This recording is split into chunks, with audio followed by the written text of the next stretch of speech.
네, 안녕하세요. 목동 다원수학 019반 담당하고 있는 이진용입니다. 이번 영상에서는 이번 019 중간고사 출제 분석, 그리고 기말고사 어떻게 나올지에 대한 예상, 그리고 저희 019반이 어떤 방향성을 가지고 수업을 하는지에 대해서 간략하게 설명드리겠습니다. 첫 번째로 문항 분석입니다. 올해 중간고사는 객관식이 14문항, 주관식 6문항, 그 중에서 단답형만 6문항이 출제가 되어서 총 20문항이 출제가 되었고요.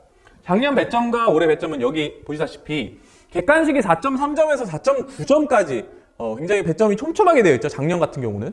근데 올해의 배점은 3.9점에서 5.6점까지로 배점 차이가 굉장히 큽니다.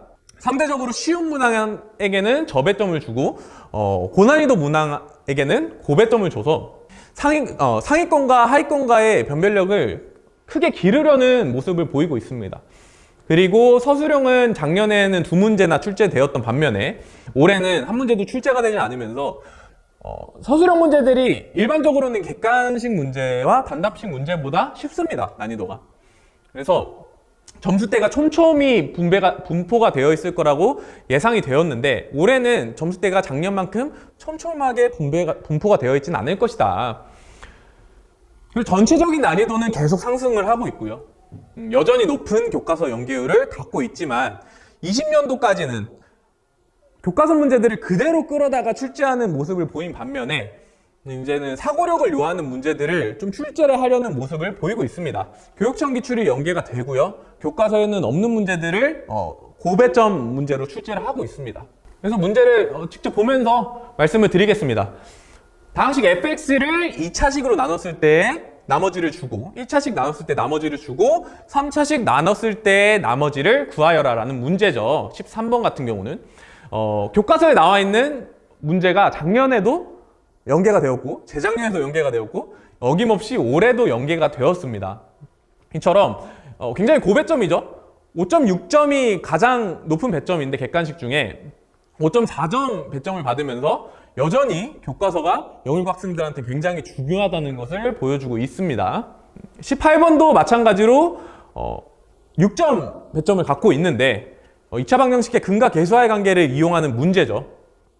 오른쪽에 나와 있다시피 문장은 다르지만 문제 쓰는 문장은 다르지만 교과서 문제가 거의 그대로 출제가 되었다. 물론 오른쪽 문제는 근 2개를 전부 다 주었고 왼쪽 문제는 공통근이라는 힌트를 줬습니다.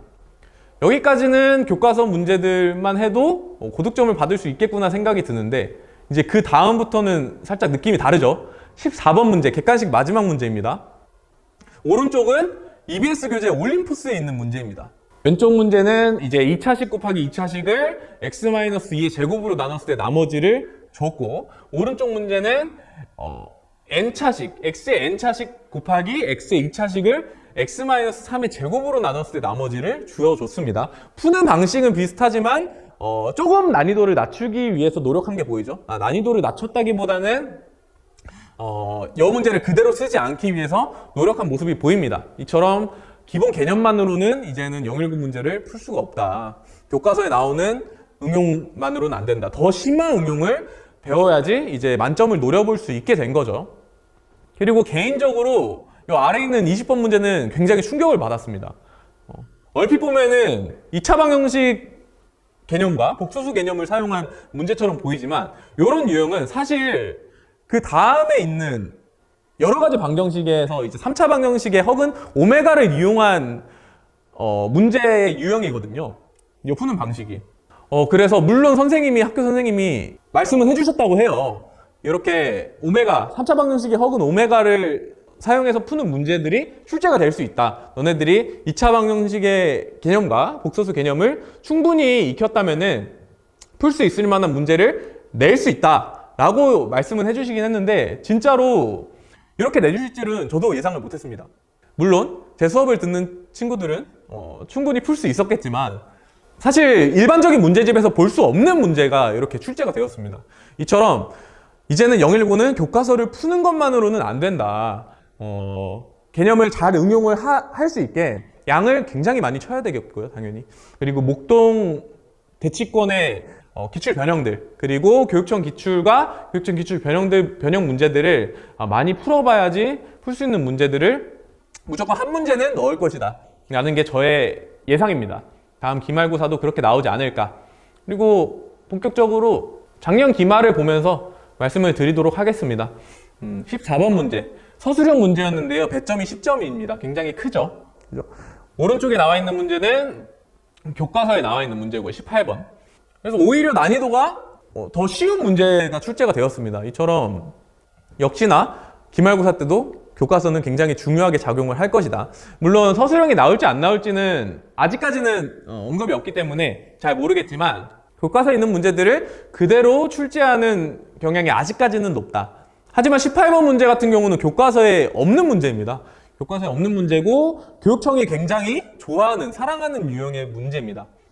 오른쪽에 같은 문제 같은 경우는 18번보다 작년 기말 18번 문제보다 더 늦게 출제가 되었지만 이 정도로 많이 사랑하는 문제입니다. 원 위에 있는 점까지의 거리의 최대값과 최소값 요거를 묻는 문제거든요. 그래서 앞으로는 더 사고력을 요하는 문제들이 많이 나올 것이다. 그래서 기말에 대해서 간략하게 정리를 하자면은 전체적인 난이도가 상승하고 있습니다. 고득점 문제는 교육청 문제들을, 기출문제들을 연계해서 나오고 있고요. 그래서 교과서 분석을 넘어서서 교육청 기출과 그 변형 문제들을 풀이를 해야 되겠고요. 그렇기 때문에 목동 대치의 내신 기출 풀이가 필요하겠고, 신유형을 봤을 때 당황하지 않도록 모의 시험이 계속 치러져야 되겠습니다. 저희 영일고반도 이런 방향성을 갖고 이제 진행이 될 거고요. 영일고반 수업에 대해서 간략하게 설명을 드리겠습니다. 저희 수업의 특징은 논리력 향상을 위한 추론 훈련이 진행이 됩니다. 추론 훈련이라고 하면은 여러분들이 좀 생소하실 수도 있는데, 한 가지 예를 들어서 설명을 하자면은 마치 국어 지문을 해석하듯이 각 문제에서 나와 있는 어휘들 혹은 문장들에서 단서를 끄집어내서 그거를 선지에다 매칭을 시키는 혹은 보기에다 매칭을 시키는 그런 훈련이라고 생각을 해주시면 되겠고요. 그리고 한정된 시간 내에 문제를 풀어내야 되기 때문에 50분이라는 시간이 사실 길다면 길고 짧다면 짧은 시간이지만 신유형 문제가 껴있는 경우에는 그게 많이 부족할 수 있거든요. 그래서 비교적 쉬운 문제들을 빠르게 풀어내는 어떤 노하우 학습이 진행이 되고요. 그리고 목동 대치의 내신 미리 보기를 통해서 고난도 문제에 대한 적응 훈련을 실시를 합니다. 저희 수업은 기본 개념 수업이 동시에 진행이 됩니다. 유형 학습과 더불어서. 그래서 교재를 기본서인 수학의 바이블로 진행을 하고요. 거기서 과제가 자체 제작된 워크북, 그리고 문제를 많이 풀어봐야 되기 때문에 시중 문제집은 동반이 될 수밖에 없겠습니다. 그래서 학생들마다 실력에 맞춰서 시중 문제집이 과제로 출제가 될 겁니다. 저희 수업 시간은 목요일 18시부터 22시까지, 그리고 일요일 1시 반부터 5시 반까지 진행이 되고요. 주말에는 클리닉이 따로 있어서 6시 반부터 22시까지는 10시까지죠. 그죠? 토요일, 일요일 6시 30분부터 10시까지는 제가 계속 학원에 있어서 학생들이 클리닉을 할 수 있게 수업 시간에 다 못했던 질문들, 그리고 또 추가적인 문제들을 배부를 하고 클리닉을 진행을 합니다. 제 개강일은 시험이 오늘 끝났는데 내일 모레 바로 이제 진행이 되겠고요.